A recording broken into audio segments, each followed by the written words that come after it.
And welcome everyone. Welcome to the first Mondays at noon of the spring 2021 semester. I'm Dr. Molly Pepper. I'm the Associate Dean for Undergraduate Programs here in the School of Business. And Mondays at noon is the forum where we gather weekly as a community to talk about topics that are important to us. And today's topic, today's day, it's Careers in HR Day. It's the best day of the year. We are recording this session and it will be available on our YouTube channel. With that, I'd like to hand it over to Dr. Bull Schaefer to get us started. Thank you, Dr. Pepper. I am so excited all of you can join us today. We have two amazing alums who are here joining us to talk with us about their journey, Hannah Sullivan and Marissa Bryant. I remember them well. They did everything I told them to do, and now they're a success. So yes. So anyway, actually today is going to be really fun. We have a few different things we're going to do. To begin, we're going to begin with a little Kahoot, a little quiz that Dr. Pepper has put together. We have 5 questions, and then we'll have another 5 questions at the end of the hour as well.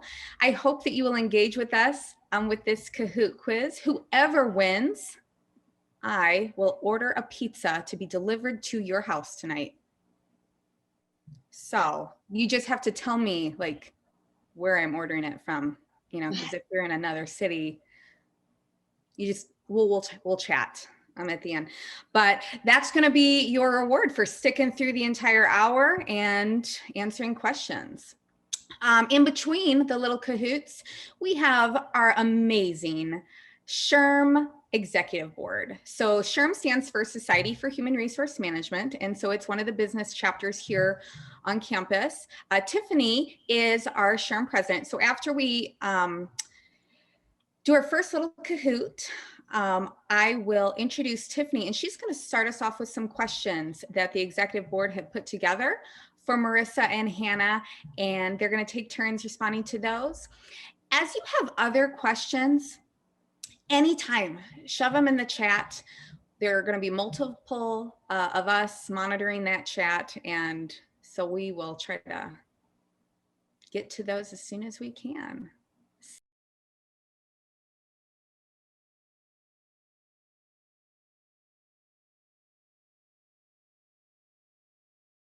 We have 2 amazing guests today, Hannah Sullivan and Marissa Bryant.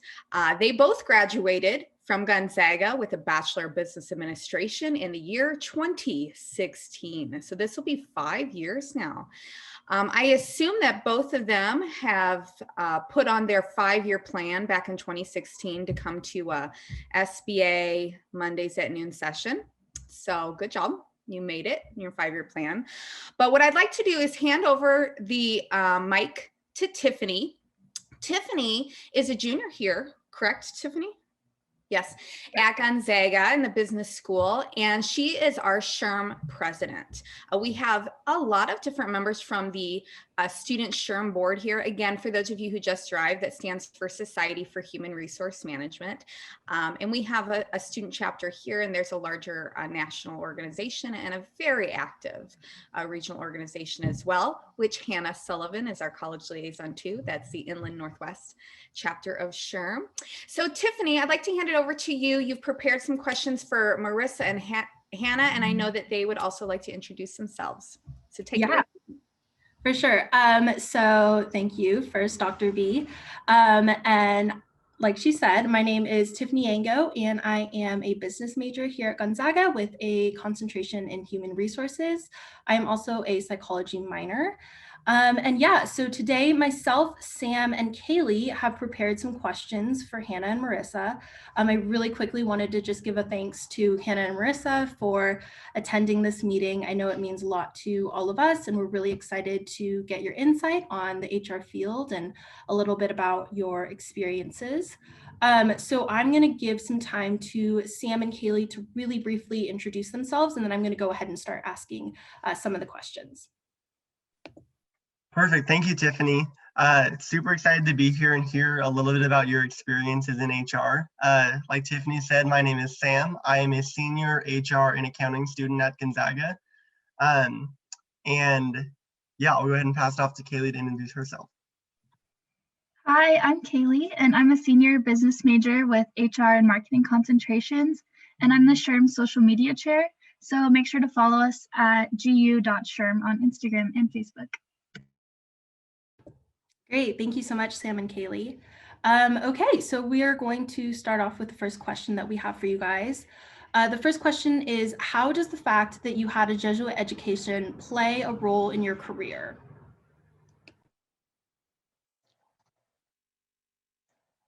Oh, you're muted, Marissa.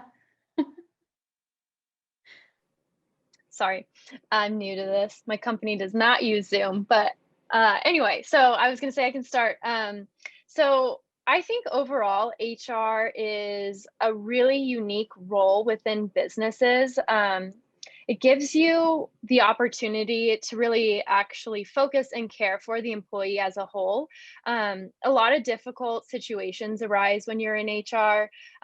You know, you're with employees during some hardships in their life, and that might reflect in their job performance.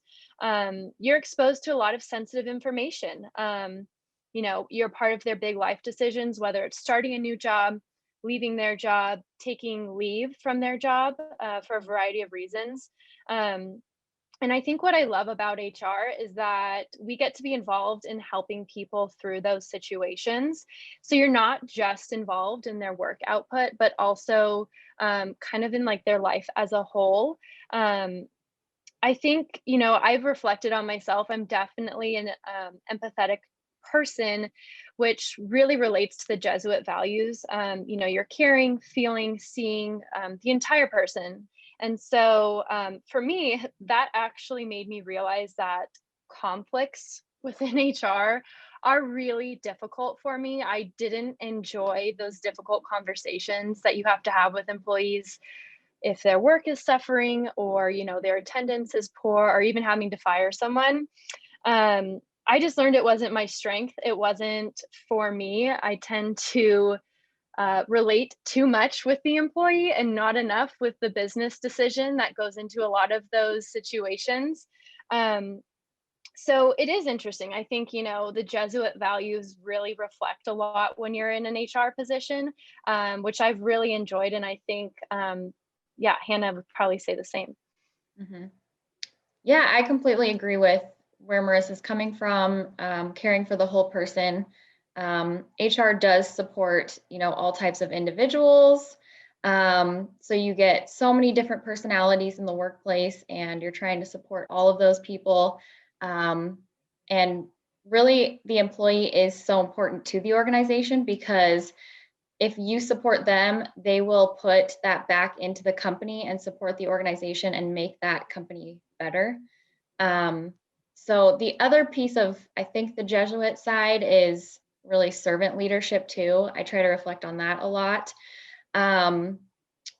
because, you know, it is about the whole person. And I think Gonzaga really helped too with the variety of classes that you have to take, and the variety of knowledge that you get, because, you know, it helped me reflect on, you have more experiences to pull from because you have such a variety of education that you've gone through. So I think that Jesuit education really helped, you know, in my everyday career as well. Thank you. Our next question is, what is your favorite part about the field of HR and why? Yeah, so I can go ahead and start on this one, because I think Marissa and I have pretty different answers for this. I really like HR just because I like knowing everything. I'm like super curious, and I like, you know, it's HR is the good, the bad, and the ugly, and you get a lot of behind the scenes things, you know, a lot about people. Like Marissa said, it's a ton of confidential information. A lot of times you know things about the company before they're even going to happen. So I just like being in the know. And now that I'm in this position of having all that information, I think it would be hard to, you know, be a line level employee or just, you know, out there doing your everyday job.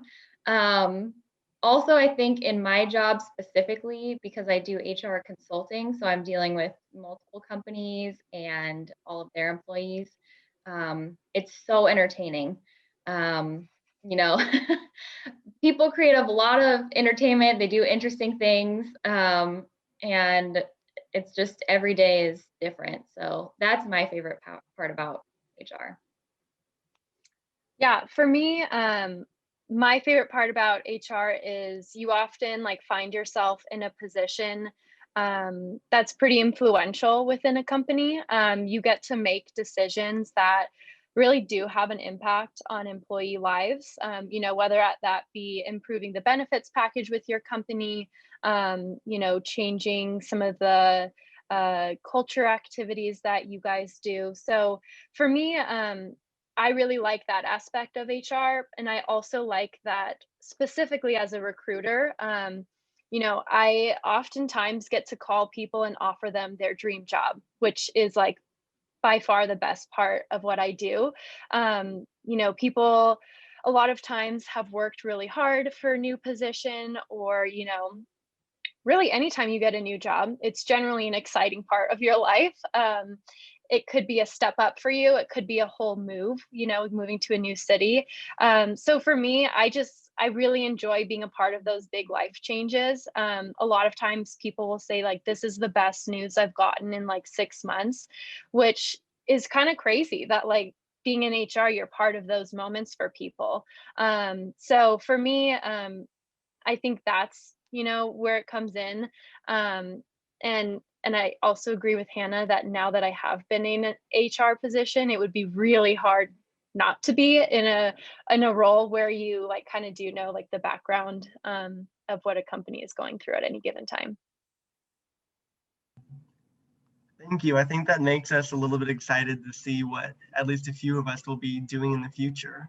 Next, could you speak a little bit on your journey to get there, and really, how did you get to where you are today? Yeah. I guess I can go all the way back. So when I graduated, I did not immediately jump into an HR role. My first like career position was actually at an advertising agency in Seattle. And I was planning media for the T-Mobile account. So, you know, like the ads online, the annoying things you get on your phone, like that's what we did. I definitely like wasn't passionate about it, but it was a really good like first step in my career. And I think regardless of what role you guys are like after, I do think, you know, you can learn a lot of important things in any position, whether it's your dream job or not. But from there, I worked at eTails, which is here locally in Spokane. I moved back. And that really was more of like a generalist HR position. You know, I had to fire someone, which was probably the worst day of my life. I went through a layoff with them, which was really hard. So there are difficult parts in HR, but that experience kind of led me to realize I like what I call the fun parts of HR, which is like planning company events, doing the hiring, recruiting. So it is kind of cheesy, but how I got into my current role as a technical recruiter at Two Barrels, I honestly took a leap of faith.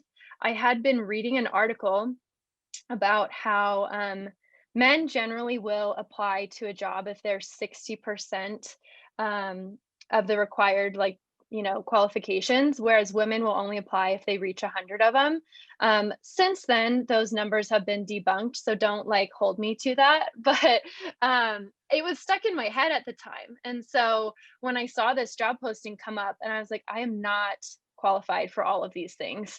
I was like, you know what? I'm just going to go for it. Like I've got nothing to lose. I had been in a recruiting role beforehand, but never specifically technical positions like software developers, IT, UI, UX design is what I kind of do now. So I took that leap of faith and I've been in this role now for over a year. I don't want to say I got lucky. I do think, you know, I just needed a little bit more confidence in myself when it came to applying for this role. But I think having that experience in a couple of different fields has really helped because I do recruit for marketing roles now, and I have a lot of experience just having been at an agency that relates to what I do now. So kind of came full circle for me. Yeah. So I would say my role and how I got to where I'm at today is a little less exciting. I've done a lot less moving than Marissa has, because I graduated in 2016 from Gonzaga, and then immediately, started working at the job that I have now. And thankfully, I have to do a shout out to Becky because she had my resume on file, and I believe passed it along to someone else at Gonzaga, and a contact at Associated Industries where I work now had reached out to that person at Gonzaga to get some resumes of some HR students, and my resume ended up in that pile. So I actually never applied for the position that I have now.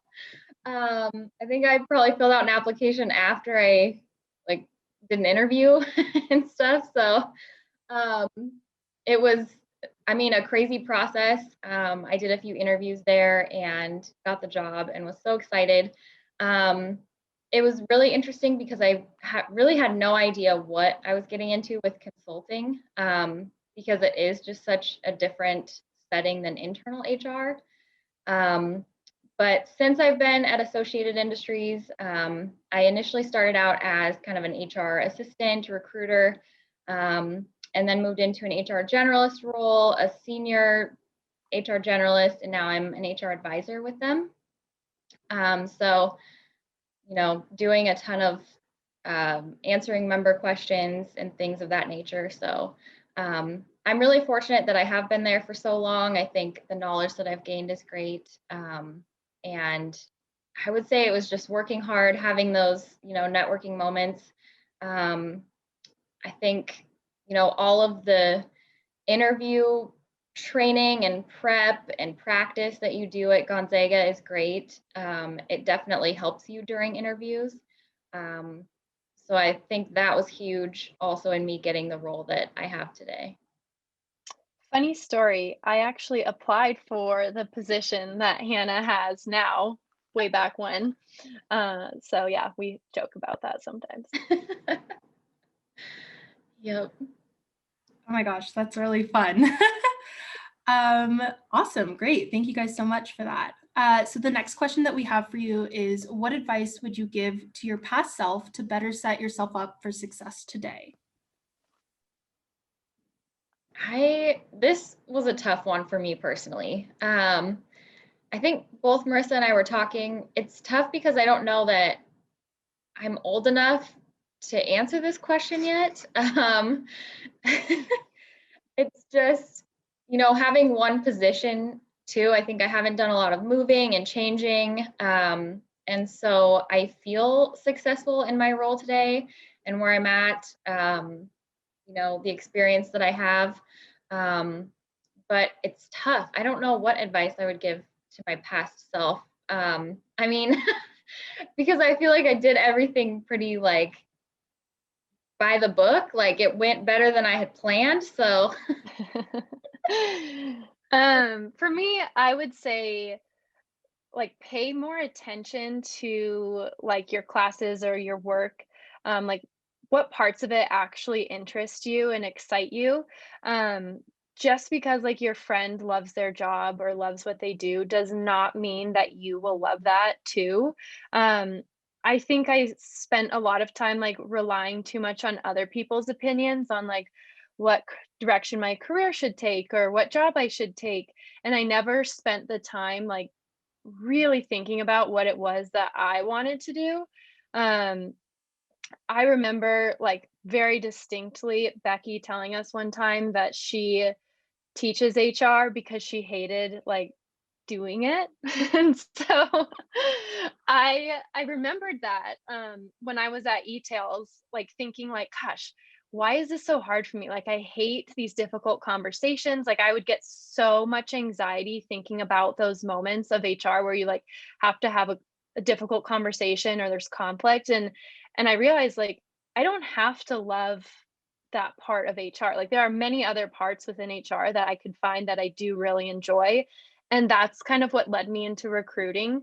I always, strayed away from positions that were super like pigeonholed with one title, such as recruiting. I was more drawn to roles that were a little more broad, I guess, which I think in the beginning was good because it exposed me to a little bit of everything.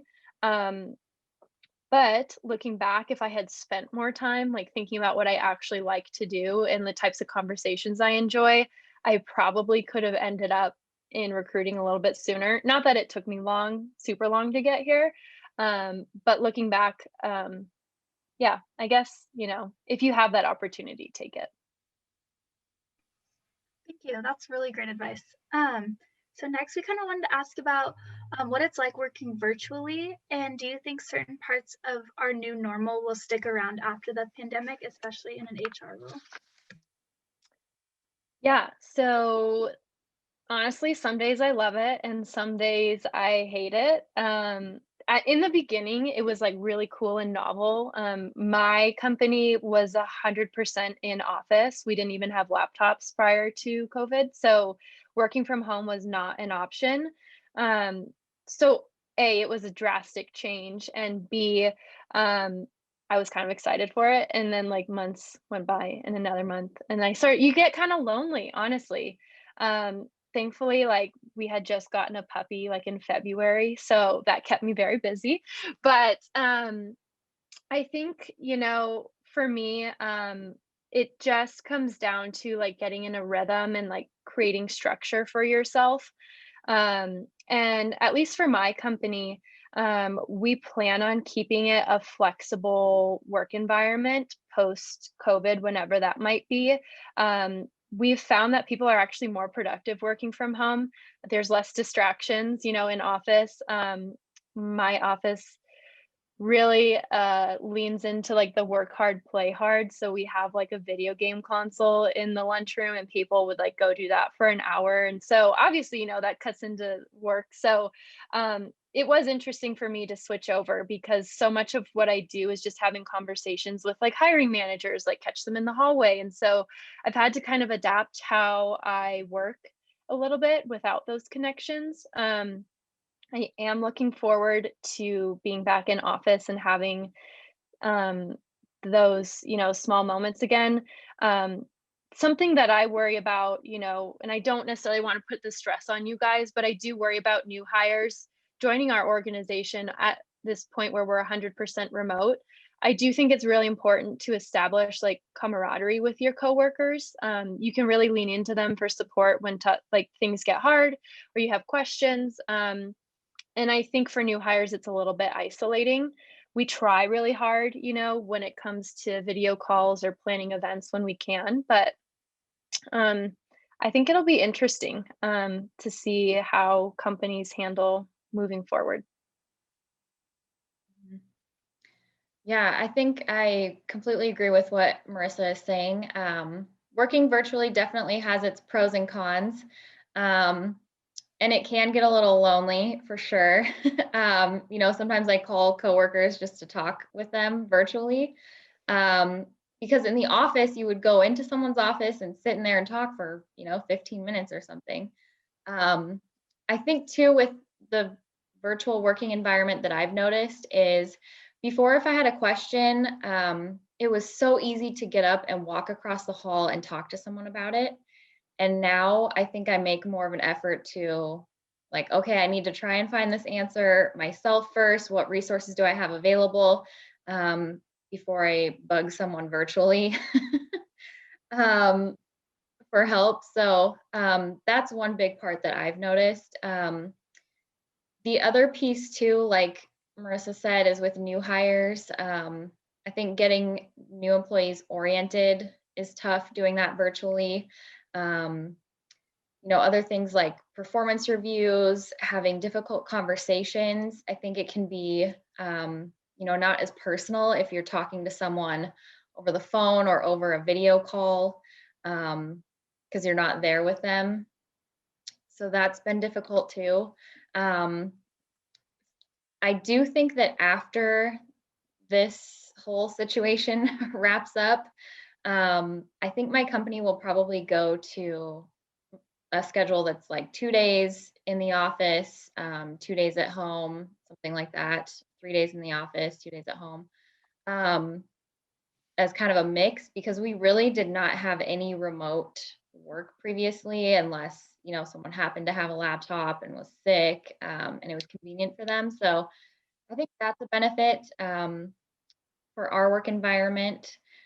We do have a lot of members, though, that, have, just as an example, if I was in HR and I'm working remotely because my job allows that, but I work at a manufacturing company where we have to have people in the office, they can't have a computer, they can't be at home.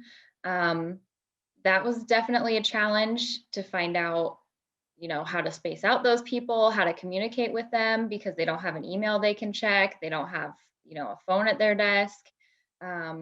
So those are just some things that have been difficult from a virtual standpoint.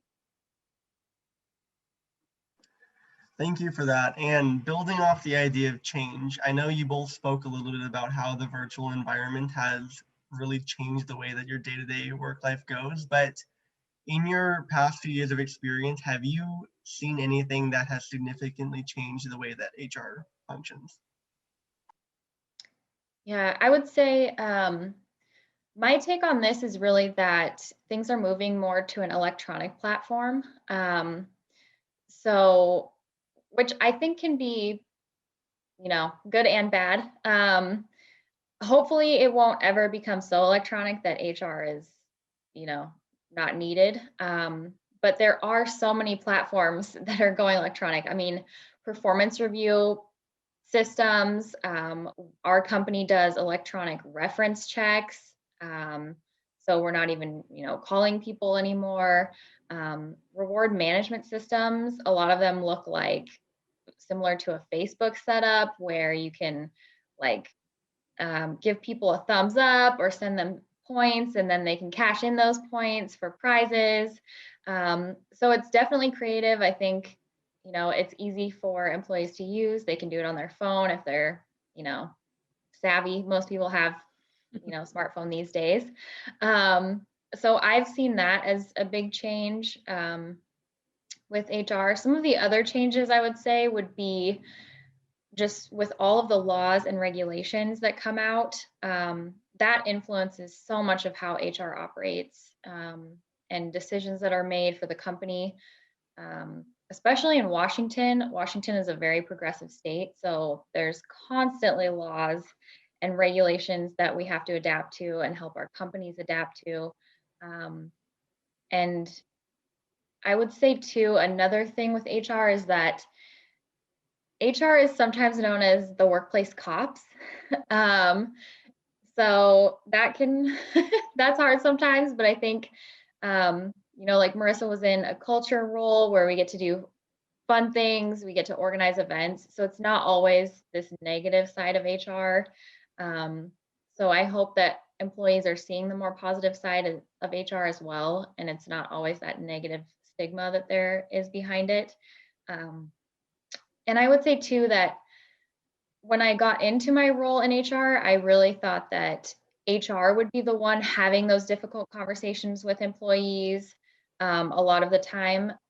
But now I would say that my view is we're trying to empower managers to have more of those difficult conversations, because they're working with those employees, they're supervising them, they're seeing the day-to-day, they know more about that person's work management, what they're getting done, what they're not, than I do from really a third-party perspective. So I would say that we're huge in trying to empower managers to actually manage their people.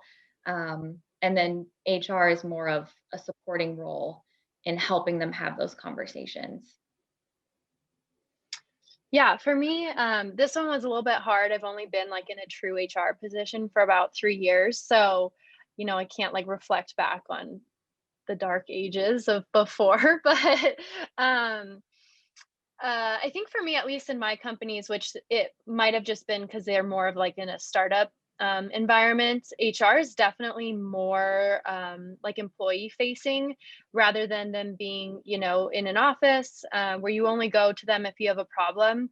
Our HR departments try and be a little bit more proactive and involved from the get-go. So employees see us more as a resource for like everyday stuff rather than just those big moments, which I think goes to Hannah's point of, you know, we're not trying to be the workplace cops. We're really trying to be like a resource and a sounding board for our employees. I think, sorry, moving forward, the biggest change we're going to see is what the, you know, the impact of COVID will have on how we manage our workforces.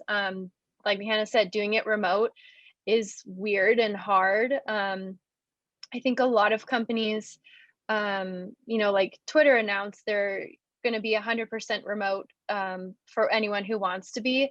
I think that's going to be really hard to maintain company cultures, maintain your onboarding process, making sure people,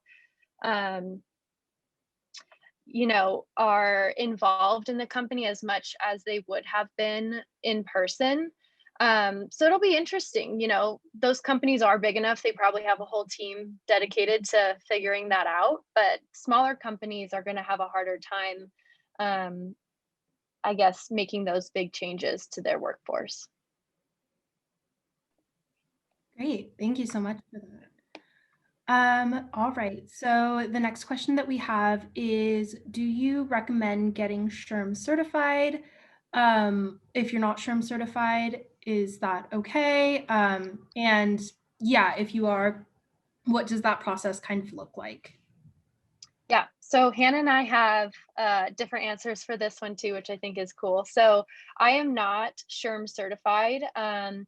I don't need it in my current role as a recruiter. I definitely don't think it would hurt to have it. Like if you have the opportunity to get it, or if your company pays for it, like 100%, I would do it. You know, it's just more information to be at your fingertips. I have considered it in the past when I thought I was going to go more of that generalist route. I definitely would have pursued it.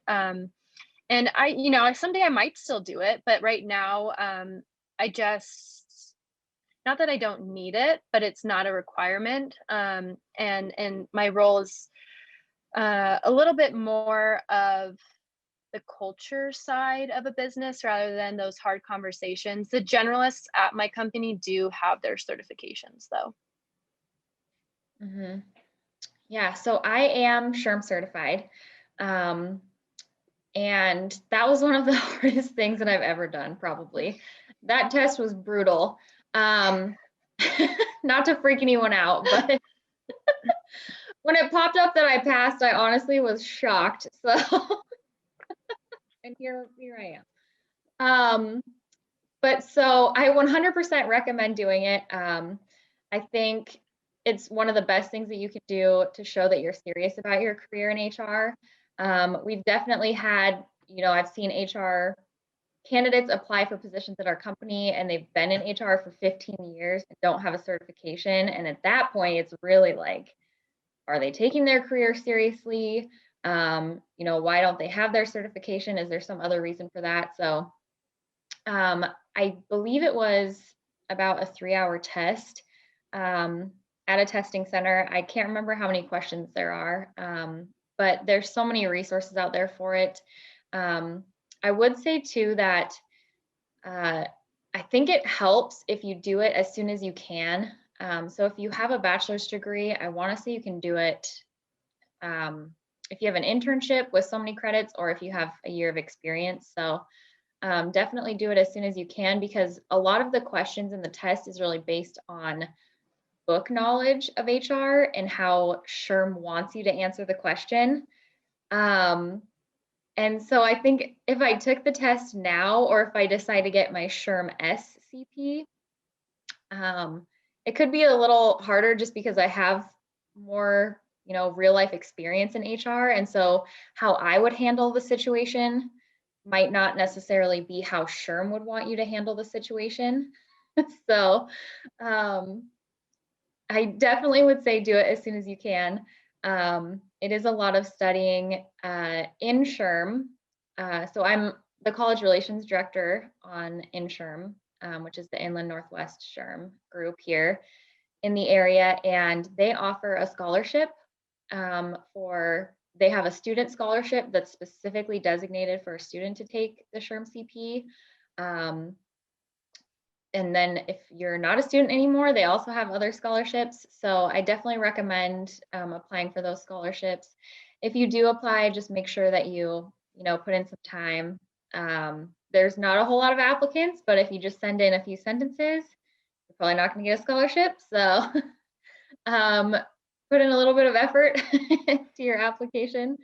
But I did that, and I highly recommend getting that assistance. That's a great program. Also, I'm not sure what Sherm is doing right now because of COVID, but in the past, they have had in-person study groups for taking that test. And I really thought the study group helped me because you had to stay on track and read a certain portion of the book and then go to class. Whereas if I was responsible for my own schedule of reading, I probably would just like procrastinate and then try to read the whole thing at the end, and it would just be a mess. So definitely if there's a class wherever you're going, wherever you end up, highly recommend doing that.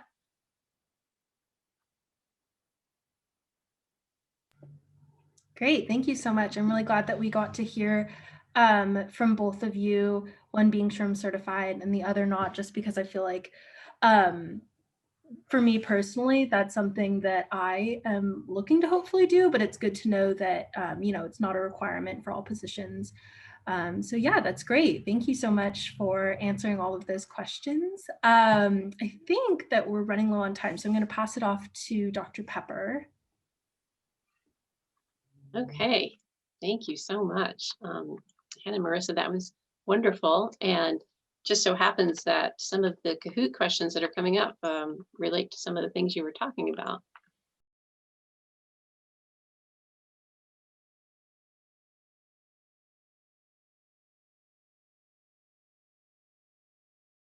Well, again, thank you all so much. And I am just floored with Sam, Kaylee, and Tiffany moderating this event. Thank you with the great questions. If you missed it, we have some people congratulating each other in the chat. If you want to ask Marissa or Hannah more questions, I am just assuming that they would answer them, and we can give you their email. They are incredibly nice. They are Gonzaga. And so we can put you in touch. Again, the field of HR is incredibly vast.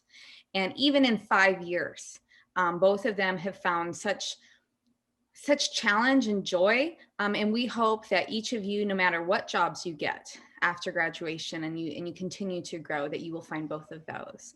So thank you for joining Sherm today. Thank you for joining Mondays at noon.